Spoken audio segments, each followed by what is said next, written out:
there. Any other questions from Dr. Val or from our chat room? They're wondering practically how this all works, like if there's a way to blend this with the dictation software, and if I dictate a note and then it gets into the EMR and then it gets coded properly and it goes to the billing system. Can you walk me through sort of the process of how this all works? Yeah, I wonder if I introduce the dictation, and maybe that's not part of what you're offering, but that's okay.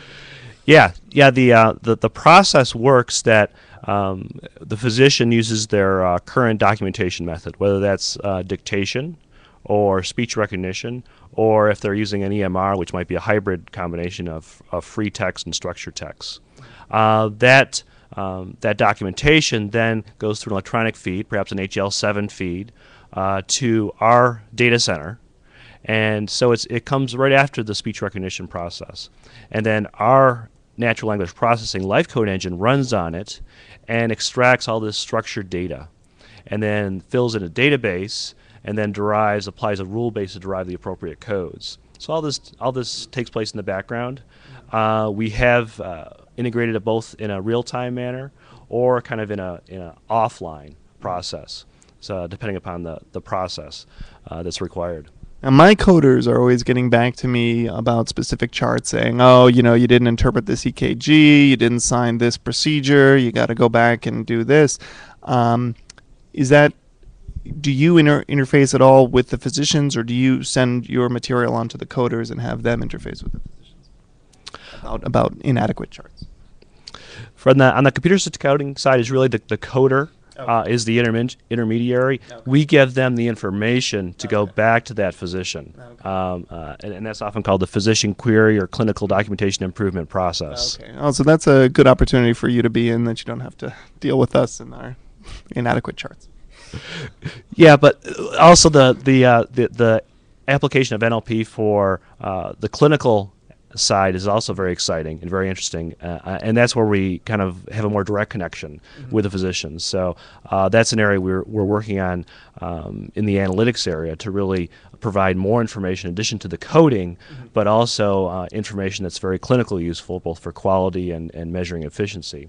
So, is there any training of physicians once they select your service? Do you say, like, you should use more adjectives because we could we could really help, that could really help us and it could help you?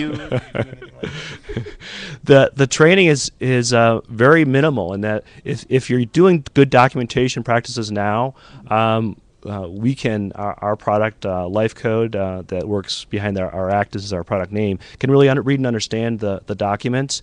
If you don't have complete, well-structured documentation, human coders have a problem with it, and natural language processing is going to have a problem with it. So, some more questions from our peanut gallery. Yep.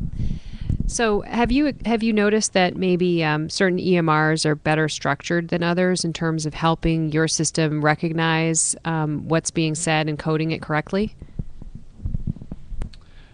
Great question. The answer is yes. EMRs are often very well designed to work for the clinician, but when that documentation gets passed over to the HIM department, it can be a challenge sometimes to kind of get through the information to find it.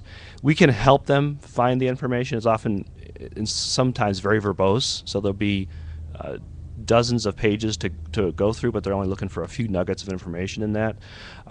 That's where technology like ours can help find that information that's really important inside the EMR. So some EMRs are easier to work with from an HIM and from an NLP standpoint, and some are more difficult. I think as the standardization of interfaces becomes more widely adopted, that's going to help a lot. Okay, some more. Two more questions. We have a plastic surgeon in Little Rock, Arkansas, who would like to know if you do the diagnostic codes or if it's also for procedural or surgical codes. It's for both the diagnostic and surgical codes. So on the outpatient side, it would include the ICD-9 and the CPT codes for the surgeries. And the other question was on the business side. Who pays for this? How does it work? Yeah, and if I can ask, are you being approached more by coders and billing companies or more by physicians?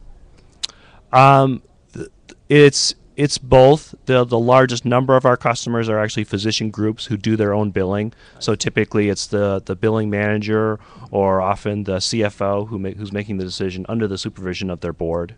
So they're typically the buyers. On the hospital side, it's the HIM director or oftentimes their CFO who's making the decisions. And do you have anything to demonstrate here at HIMSS? Or you've got a booth that may be doing some natural language processing? Yes, we are demonstrating our product here, Actus for hospital. We have a booth, 5345, and we'd be happy to demonstrate our product and show you all its capabilities. Great. Okay, this has been Mike Morsch with A-Life, and he's at booth 5345. Yes. For those of us not at HIMSS, for those of our viewers not at HIMSS, you're online as well? Yes, at www.alifemedical.com. You can read all about our services and our products and the great team that we have. Okay, Mike Morsch, VP of Engineering at Natural Language Processing for A-Life. Very great for you to Thank you, Nick. come on board. Thank you, and we'll be back with more from HIMSS 10. Thanks.